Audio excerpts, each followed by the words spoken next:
Hi, this is Eddie Deason. You're listening to Breaking the Fourth Wall.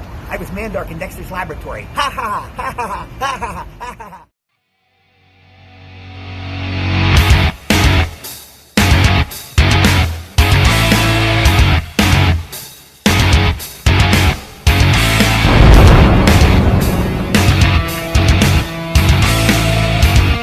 You are listening to Breaking the Fourth Wall on Realm of the Mist Entertainment.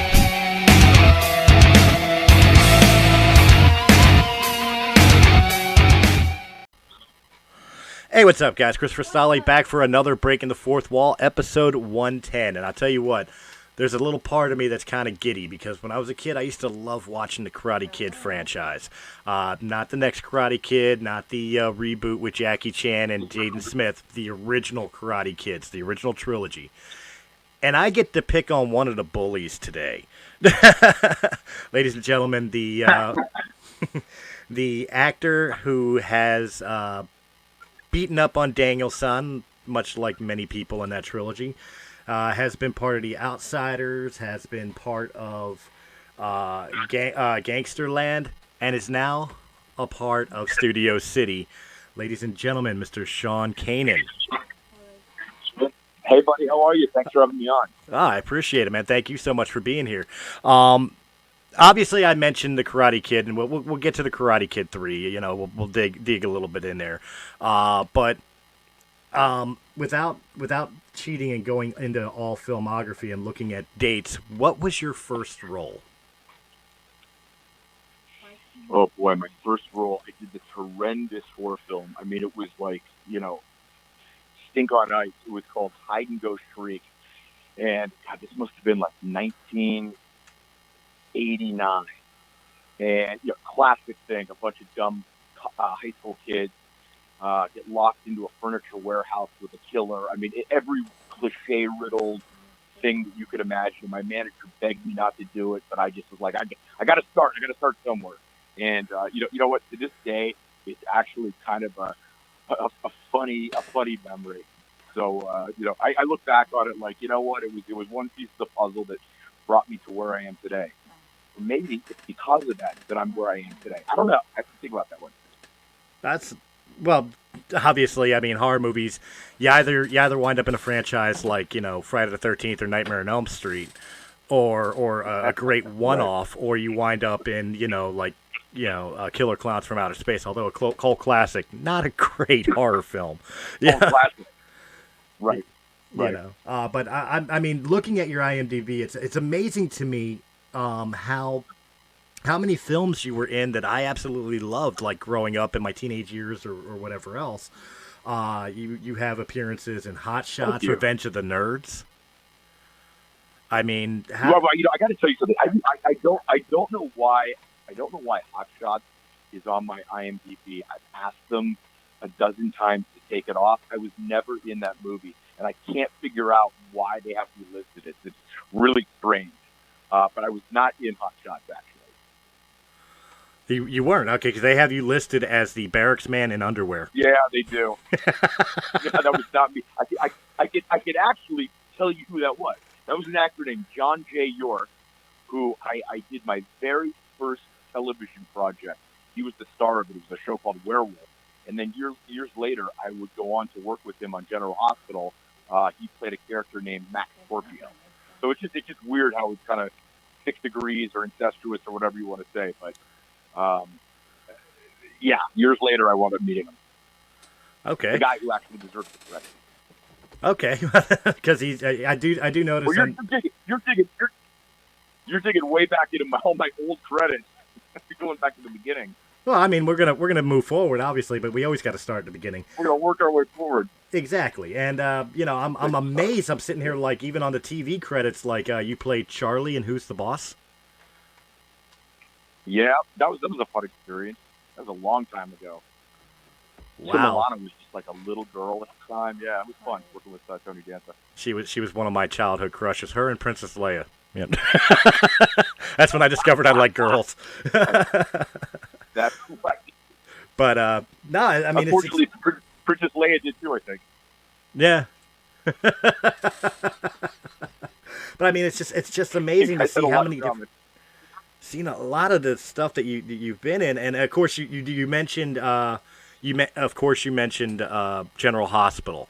Now this one, I don't necessarily see the credit, so I'm just going to ask you straight out because my grandmother growing up was a huge soap opera fan. She loved the Channel 6 ABC soap opera lineups, you know, the All My Children and all, and including General Hospital.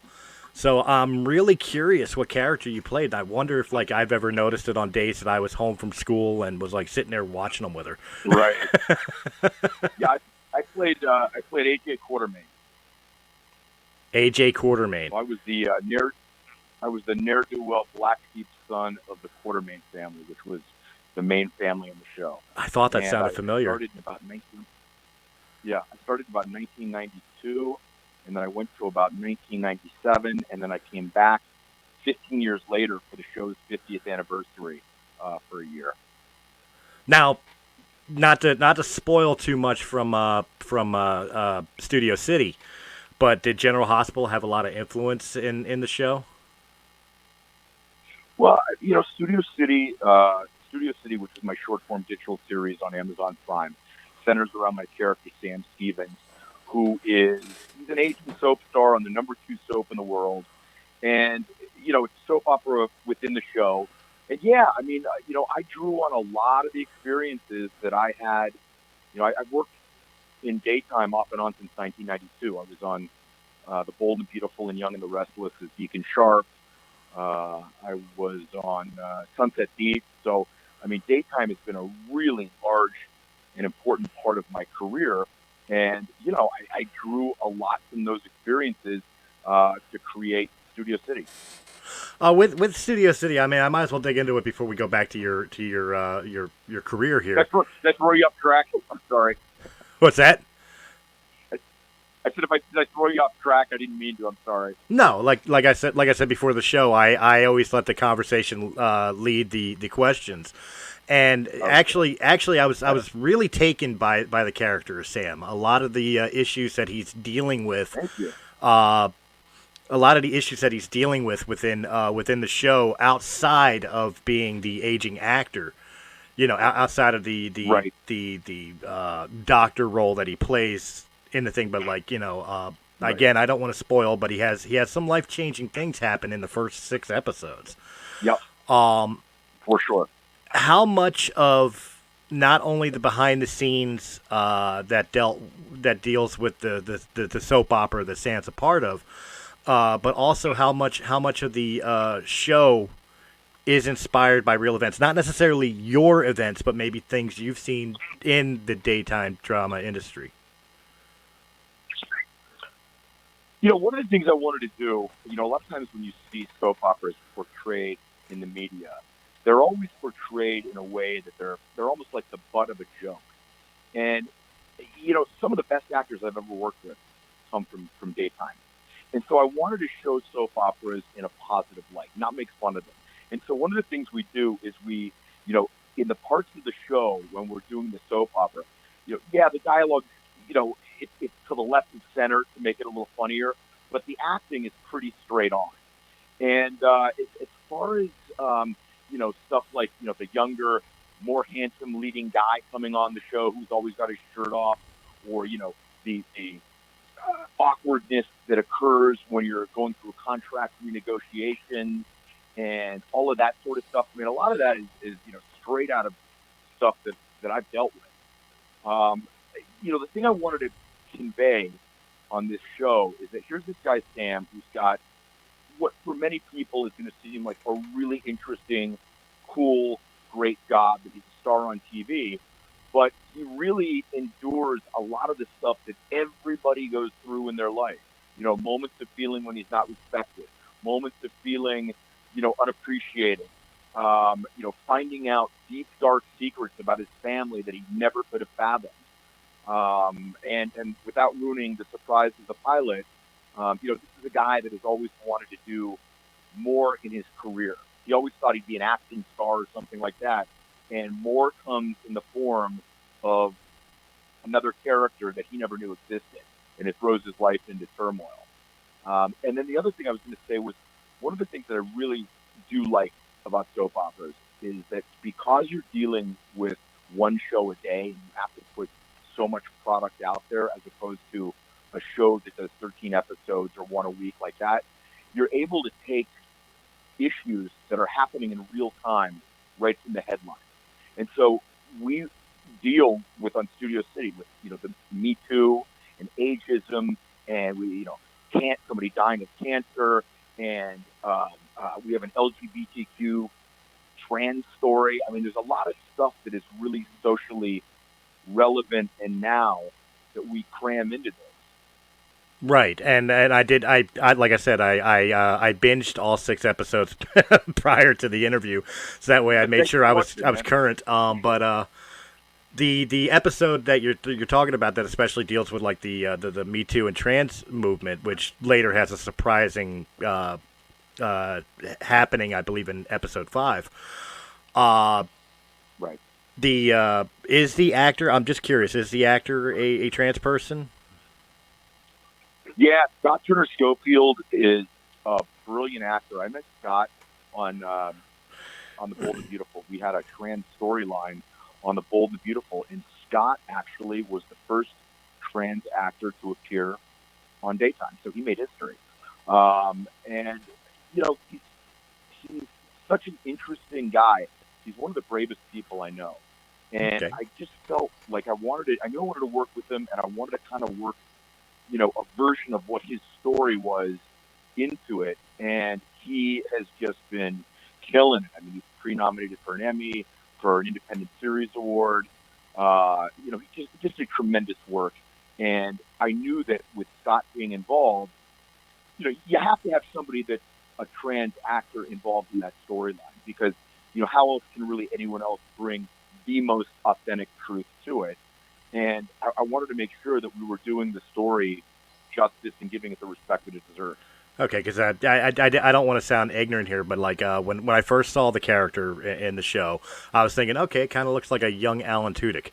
And when it was revealed, a young who? Alan Tudyk, the voice of K2SO, he was also in like Firefly and Serenity as Wash. Okay, yeah. Okay, gotcha. Okay. And then later when we got to that scene where it was discovered that this character was in fact a trans male, I'm not gonna lie, I was the ignorant one looking for an Adam's apple or whatever. It's like, is this a male actor pretending to be trans, or is this an actual trans person? He's the real deal. I mean, this guy has had an amazing life, and I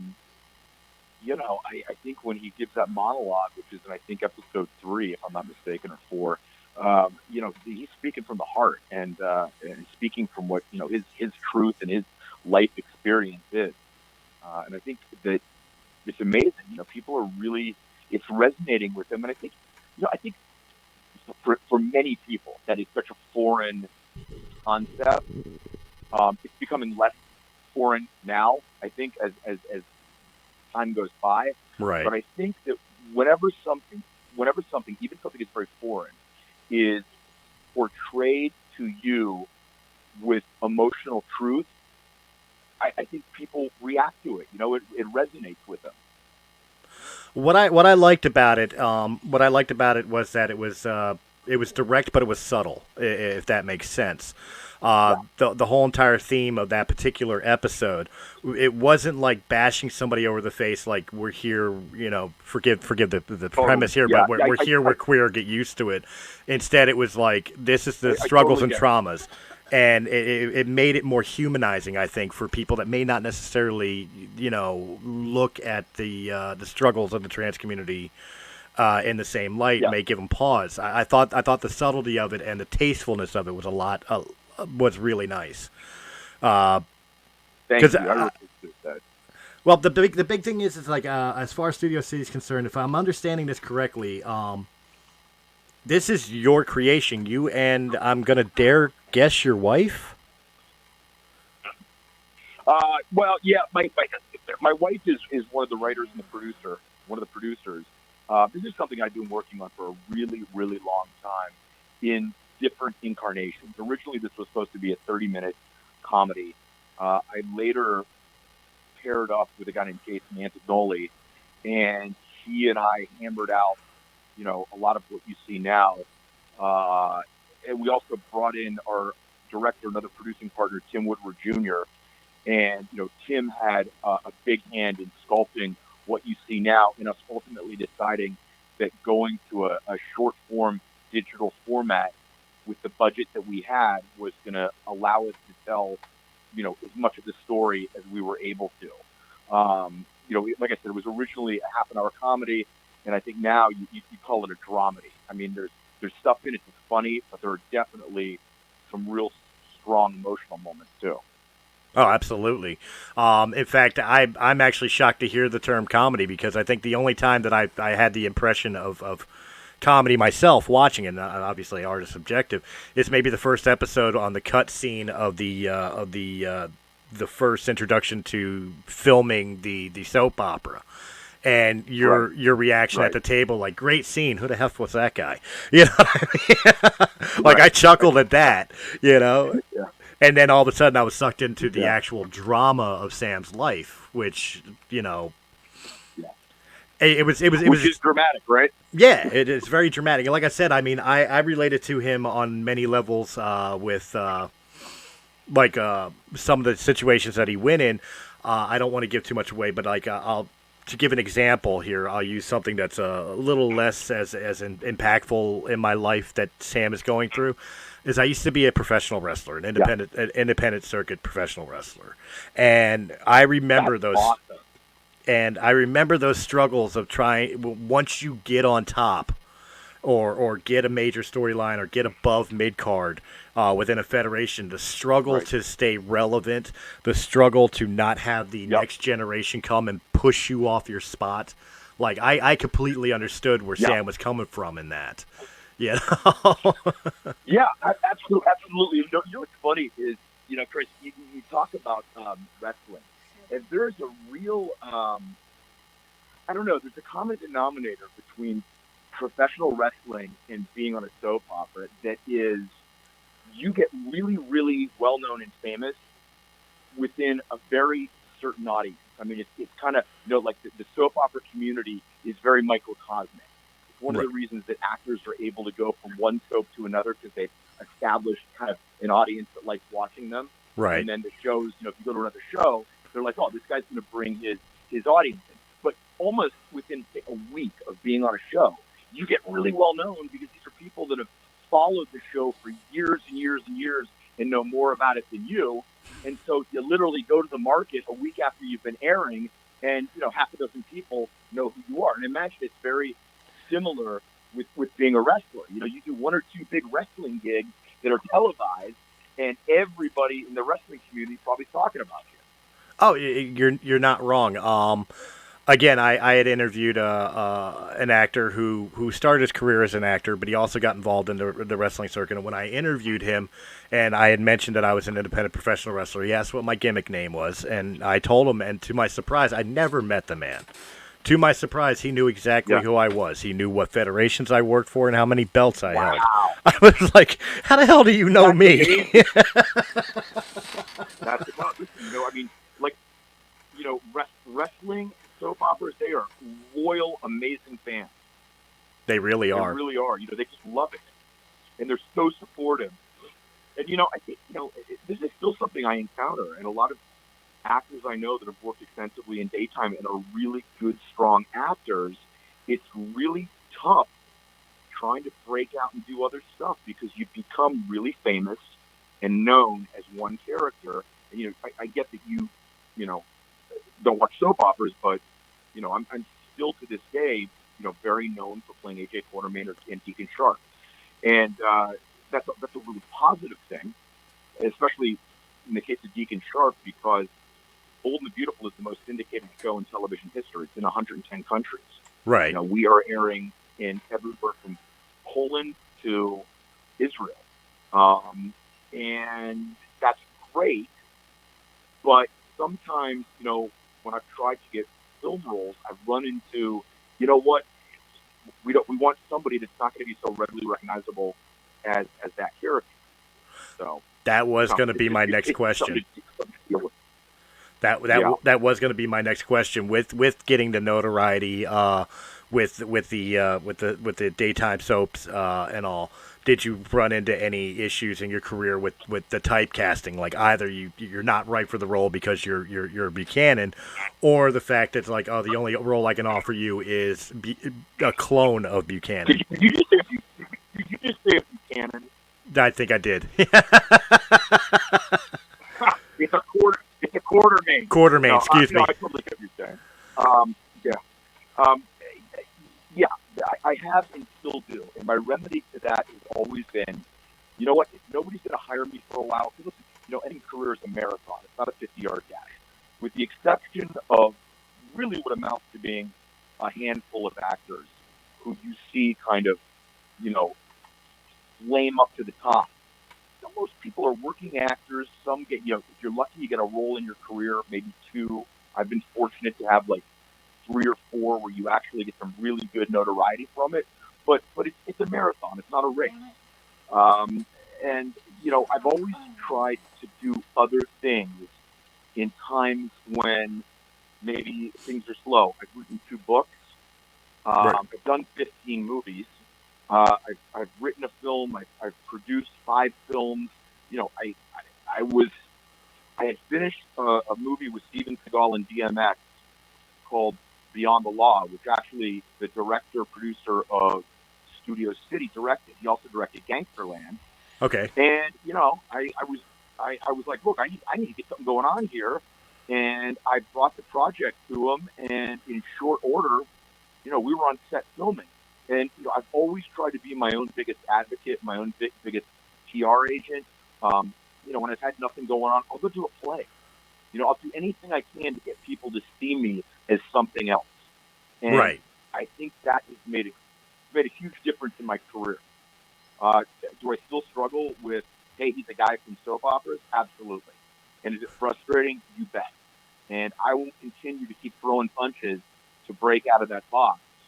Until I'm seen as how I want to be seen, and hopefully, and the reason that you do that ultimately, it's not for the money, which believe me that would be great, but it's because you want to have the autonomy. You want to have the autonomy to choose the projects you really want to do. You know what I mean? Instead of having to take a job, the great thing about Studio City was this was not a job I had to take. I created this. I wrote this role for my film. I am this guy. And to be able to, create my own dialogue, to play a role that I created for myself on my terms, that's really amazing. Because normally most actors, you pretty much take what you get because it's so difficult to get anything that when you do get something, you're really appreciative and, you probably need the job. Right.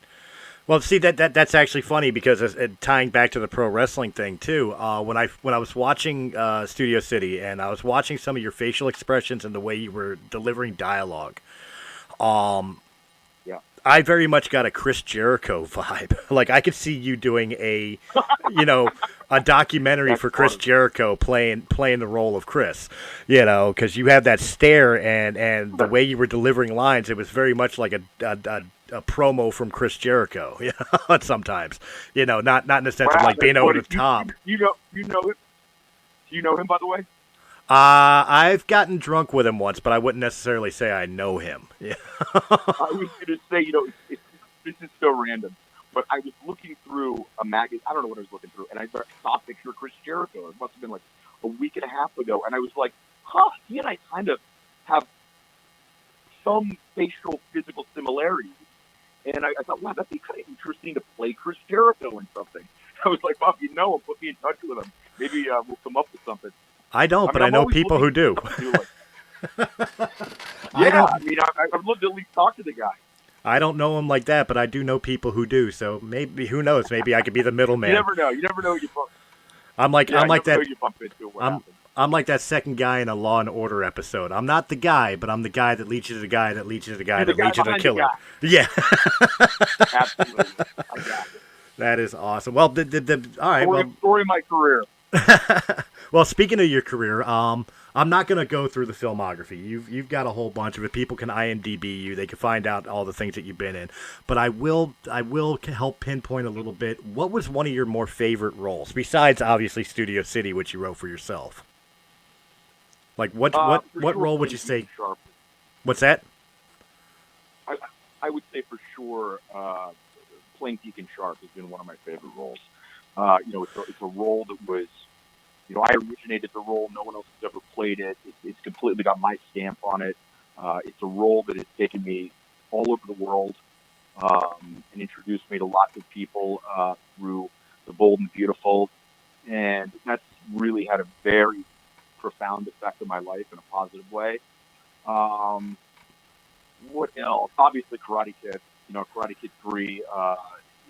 It's such a part of the Americana cinematic tapestry that it's done a lot of really interesting things for me and been a really important part of my life. And then there's other things that probably like nobody's really seen, small movies that I've gotten off the ground and starred in, and knowing what I had to do to get those pictures made has a really special part in my soul. There's a film I did called March many years ago. I played the title character Julian March, and then years later I wrote a film for Lionsgate that I also created this film called Chasing Holden, about a kid who runs away and he's looking for J.D. Salinger. Okay. And I played the kid's feature, and that's got a really special place in my heart.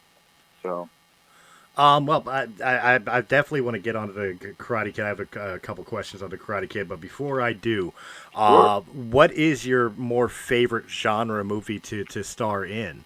Is drama the thing, or do you prefer comedies, or obviously not horror, but maybe delve into the science fiction aspect? Like, what is the one thing that, like, when you receive a script and you know what type of film it is, that you're like, all right, it's this? I really like comedy. I love watching them. I've done several, and I try and infuse pretty much anything I do in acting with some semblance of comedy. If I'm watching something, I kind of like futuristic dystopian things. One of my favorite movies of all time is Rollerball. Okay. And or Logan's Run, movies like that. Those are the kind of movies I grew up on. And so for me, to play something that would be both sort of physical as well as sort of a thought-provoking, futuristic thing would be really cool. If you ever do a film adaptation of the video game Fallout, let me know. I'll play one of the characters. Okay. All right, you got it. You talking about dystopian futures That'd and be all pretty that, cool. and that's post-apocalyptic. That could be Right. fun. But no, Oh yeah. okay. So yeah, the comedy aspect and dystopian roles are the things that you really get your blood pumping. Yeah. If I had to pick a dream role, I think it would have been amazing to do Gladiator. Just the scope of that film, and there was such great drama in it, but also such breathtaking action. And I'm a huge history buff, and I love ancient Roman history. So for me, that would have been really cool. That it was a great movie. That probably would have been a fun role fun movie. Would you have played Maximus, or would you just been happy to be one of the guys that died in the arena? Like to give you an example. I would have been happy to be one of the guys, but if I had my dream thing, I would have loved to play Maximus, of course. Of course. But yeah, that's the way I was. Right. I'm a huge Star Wars fan. I'll tell you though, Commodus is an amazing part too. Of playing course. Commodus would have been really cool. Oh, of course. Now, you just brought up Star Wars. One of our actresses in Studio City, Carolyn Hennessy, who plays Gloria, the producer of the show, Right. on Fire, was in Skywalker. She was in Rise of She was a Skywalker? fighter pilot in Skywalker. Oh, nice. Yeah. Oh, so this is definitely a change for her then. Yeah, But What I was meaning from bringing up Star Wars is being a huge fan. Like, I would kill to just be one of the Jedi who died in Attack of the Clones. You know what I mean? Like, don't even give me a speaking role. Put me in the background, and I'll just be like, see that blue lightsaber? That was me. Yeah, that's how it is when you're a fan of the genre movies. I totally get it. Well, it's funny because, like, I have no personal connection to the movie industry in any way, shape, or form, but I had an uncle that was in Gettysburg. He was a Civil War reenactor, so during the Battle of Gettysburg, he was one of the rebel soldiers. I'm from Pennsylvania. Okay, so you're familiar with what I'm talking about. But yeah, that old film, it's always funny. I have people watch the film, and I make them sit through all the credits, and you can see my uncle's name with the reenactors. It's like you can't see him on the screen, but he was there. That's funny. Very cool. But with Karate Kid, there's a reason I keep coming back to it. Besides the fact that I love the Karate Kid franchise, I got to know from like a personal aspect. When you came into the Karate Kid 3, obviously the franchise has already had 2 very successful films. How much pressure was that for you to step into the role and basically become the new Johnny? It was a lot of pressure. It was surreal because I had been a paying customer watching the first 2 films.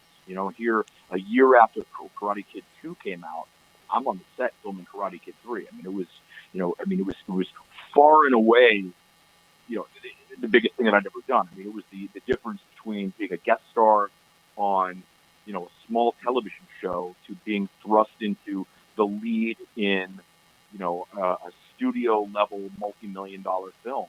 And along with that came, some very specific expectations. Yeah. How much fun was it to work with? Oh my God! How could I forget Daniel Russo's real name? Ralph Macchio. Ralph Macchio, thank you, and Pat Morita. Well, before I'd even watched any of the Karate Kid films, I was a fan of Happy Days. I used to run home from school during lunchtime to watch Happy Days, and Pat Morita was Arnold. Right. So I was already working with Arnold from Happy Days. Like I said, it was surreal. It was, I got the film from an open call. I don't know if you know the story about how I got the film. I don't. Please share. But I've told it many times, but I'll tell it again. I'll kind of expedite it. There you go.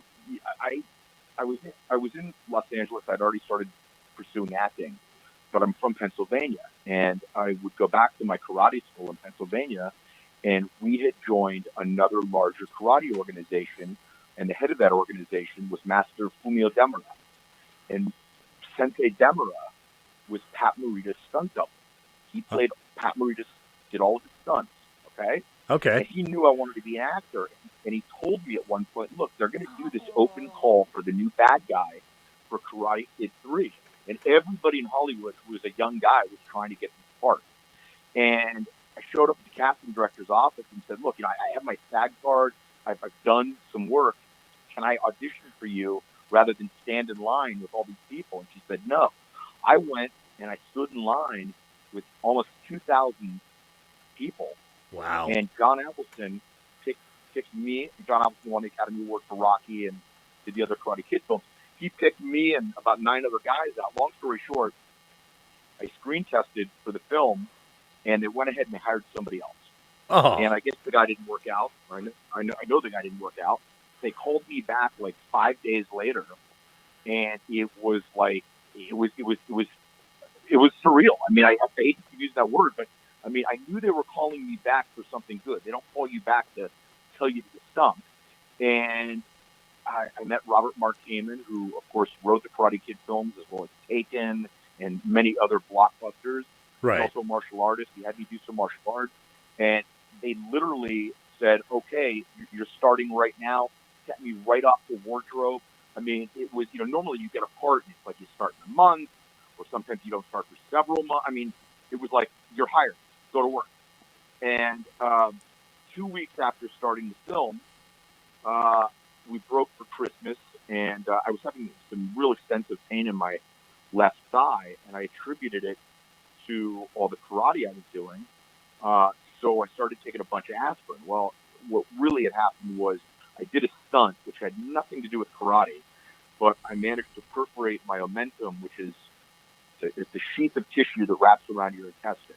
What had happened was I was bleeding internally. The blood was dropping on my femoral artery and causing me the leg pain. The aspirin I was taking exacerbated it.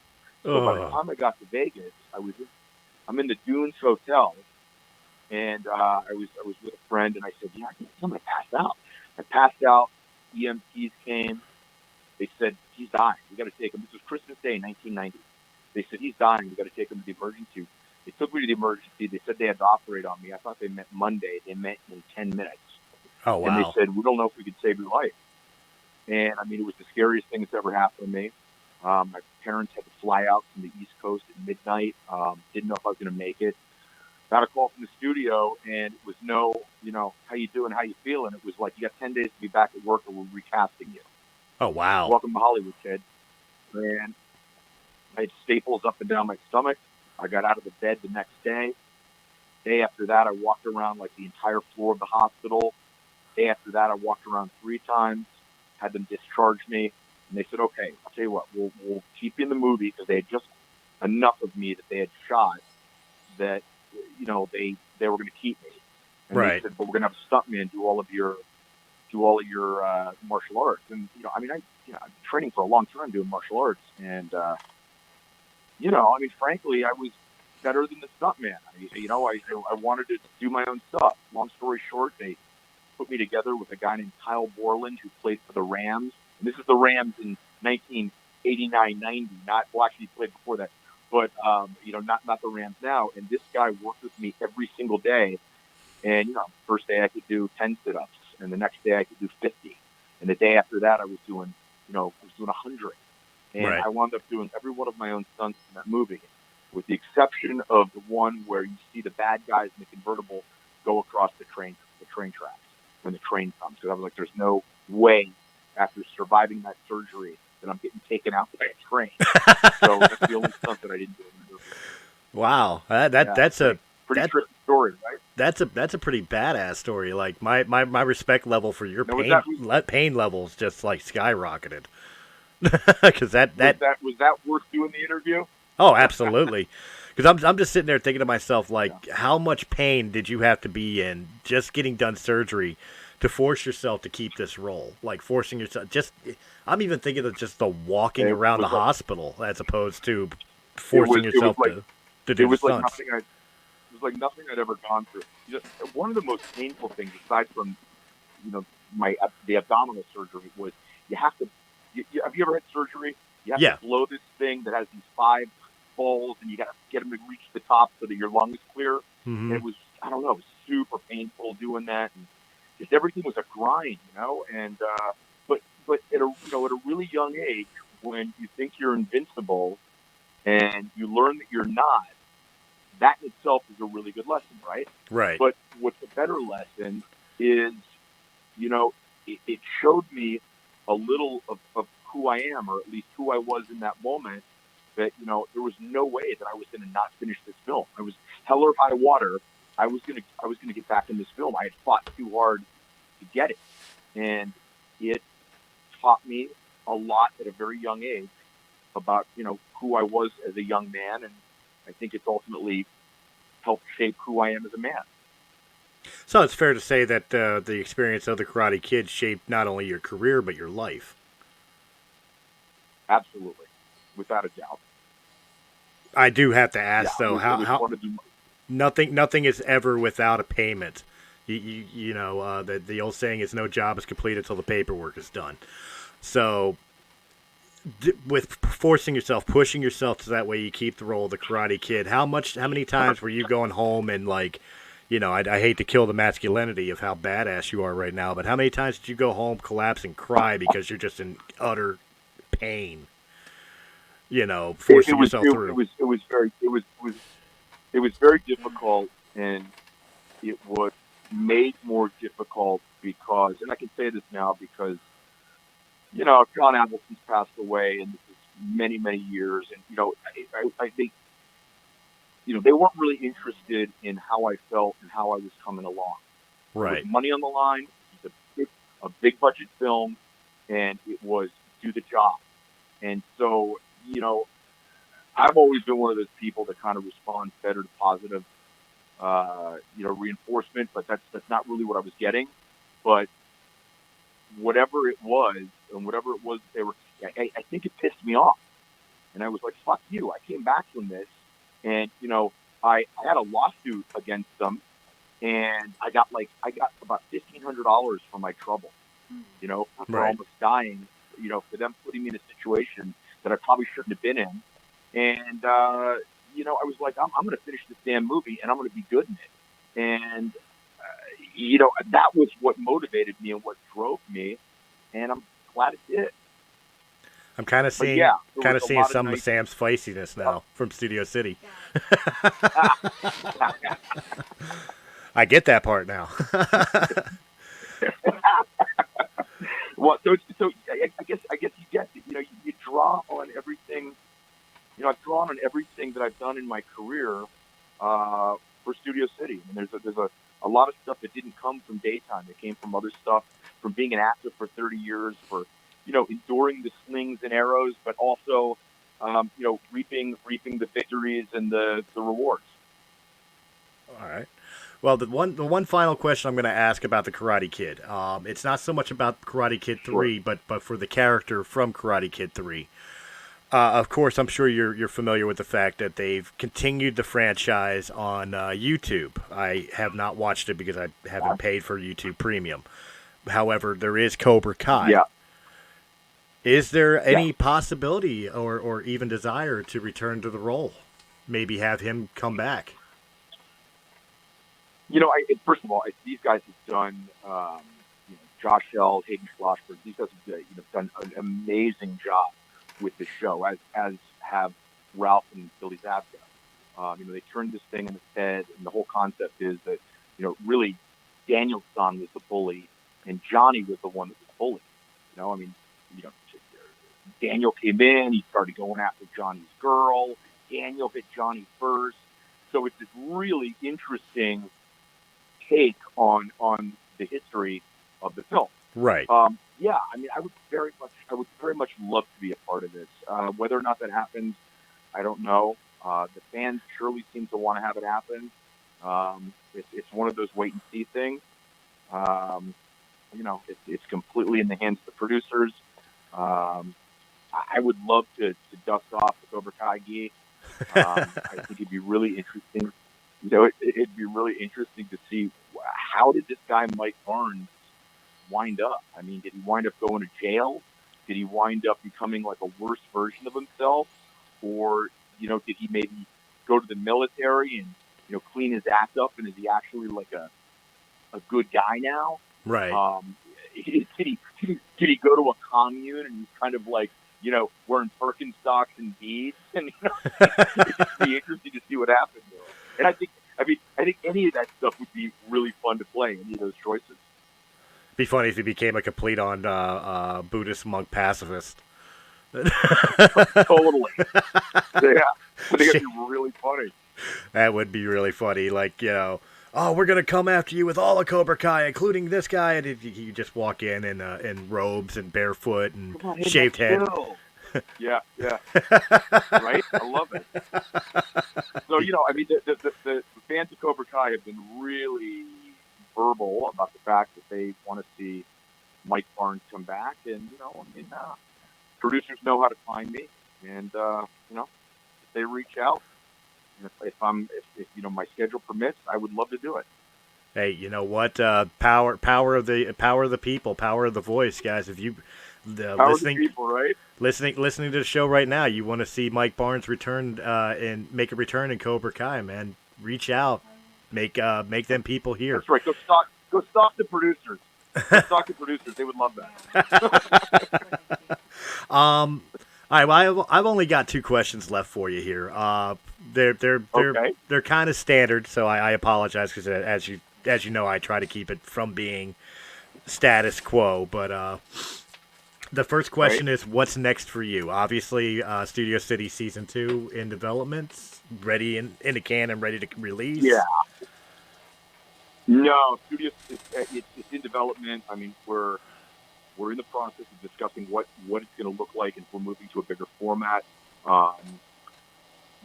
It's largely contingent on, our analytics and a lot of stuff like that. But I would just like, at this point, just to get as many people to see the show, and we're building our audience. So, if your audience listening, if they'll give us a chance, it's 6 episodes. It'll take you an hour and a half to watch the whole thing. There's a great payoff in the last episode. It's on Amazon Prime, Studio City. Hope you'll give it a shot. That's my big focus right now. I was scheduled to start a film last month. A very cool psychological horror film. I don't know if that's still going to happen. I mean, there's so much that's up in the air right now economically because of the coronavirus. Right. It's kind of wait and see. But Studio City is really my huge focus. I mean, I'm a producer, a writer, and an actor on the show, so it's really kind of all encompassing for me, and I couldn't be happier. It's kind of a dream job. Right. Making your own hours, be able to sleep in your own bed, but telling the story that you want to tell. Yeah. Plus, I get to sleep with one of the producers, so that's a pretty good deal too. Hey, right on. My wife. I was about to say, make sure you clarify that, because there's a lot of trouble in Hollywood with that. Right. And of course, the other standard question for anybody listening right now that may be a aspiring or up and coming actor in the industry, whether it be stage, film, TV, whatever. What advice would you give them? Obviously, with your long storied career. You've been the ups and downs, the ins and outs. What advice would you give somebody looking to break into the business? I'd say decide long and hard if it's something you really want to do. There's a lot of easier ways to make money. At any given time, only about 25% of the Screen Actors Guild members are working. The rest are unemployed. And it's psychologically, it's a very difficult career to pursue. That being said, if you love it and if it's inside of you and you have to do it, then treat it with respect. Study, do everything you can to learn as much as you can about every facet of filmmaking and acting that you can. Be ready for when the opportunity comes. Be realistic. I mean, if you live in Lubbock, Texas, and you want to be a professional actor, probably not going to happen in Lubbock, Texas. You're going to have to consider moving to New York or LA. There's work in Atlanta, there's work in Chicago, but you need to be in one of the centers of where the acting business is. I would also say, be realistic that it's going to be difficult, and you're probably not going to find success for a while. So have a financial plan as to how you're going to support yourself until you're waiting for your ship to come in. The other thing I was going to say though was that this is actually one of the best times to be an actor, because when I was starting out there was no internet, and now you can create content and show it. You can create something and throw it up on social, and if it gets seen or if you get enough people following you, they're going to come find you. Whether or not you have the talent to sustain that is another question. Right. But find something, go out with your buddies and shoot it on an iPhone, edit it and post it. You know what I mean? There's opportunities to do stuff to get yourself seen, and that's the name of the game: getting yourself seen. That's solid advice, and you bring up a very good point on the social media aspect of it. I mean that I'm interviewing the Mike Barnes from Karate Kid 3 right now, and I'm a guy who started off making a podcast bitching about movies with my friends through a digital recorder.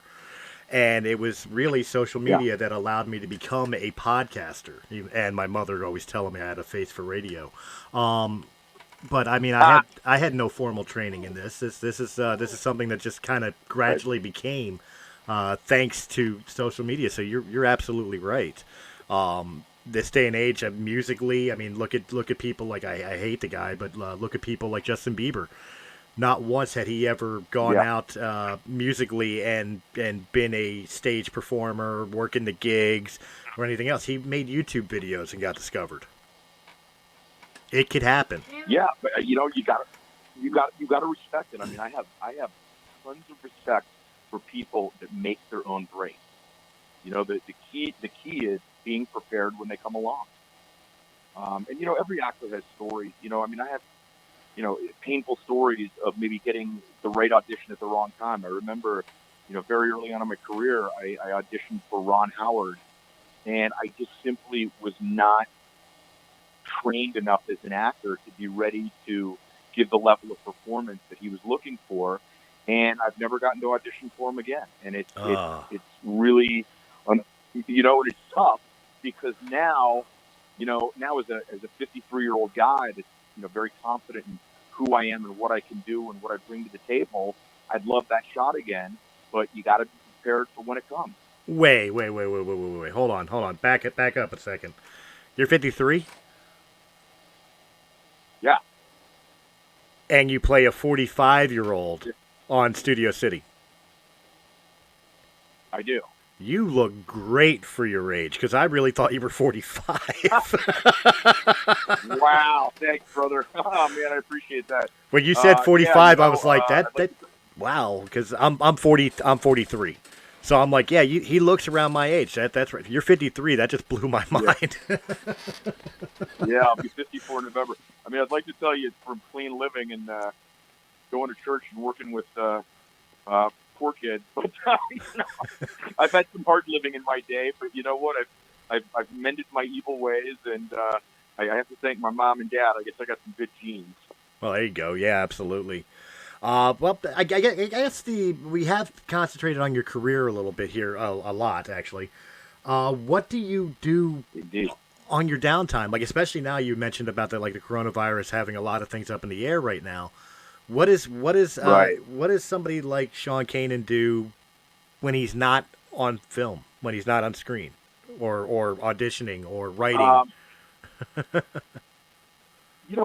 My wife and I spend a lot of time together. She's my favorite person, and I love spending time with her. But my other passions, I study several languages. Okay. I really love studying languages. I study Italian, Mandarin, Spanish. I lived over in Italy, so for me, I've been speaking Italian for over a decade. Love to cook. Wrote a cookbook. Cooking's a passion of mine. Okay. Yeah.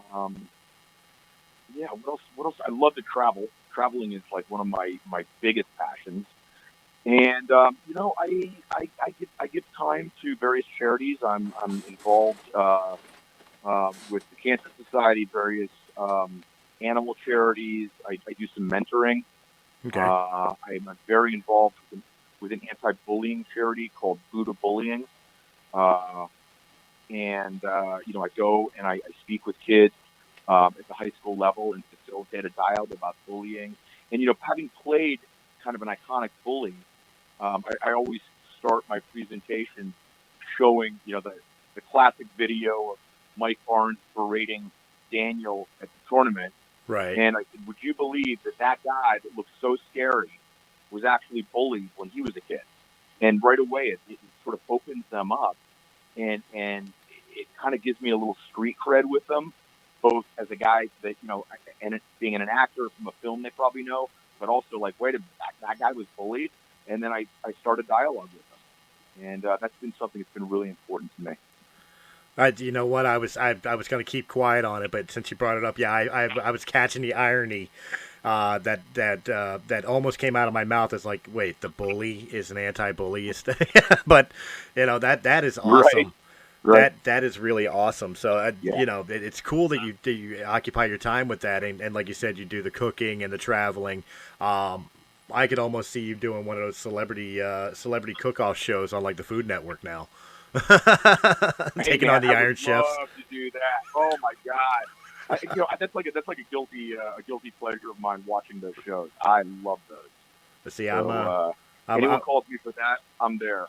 right on. Then let me know you're on. I'll check it out because I mean I'm a huge fan of like Gordon Ramsay and Robert Irvine, the Kitchen Nightmares series and all. But I also love me some some diners, drive-ins, and dives. So there's a really good one I just binged, and I think it's on Netflix, and I forget what it's called. But here's the premise: the chefs cooking teams, okay, and they're all like A-list famous chefs. I mean, these are guys that a couple of them have Michelin stars, a couple of them were like Chef of the Year. I mean, these are not like with the chopping block or whatever, like where they're people that are kind of aspiring and then become famous.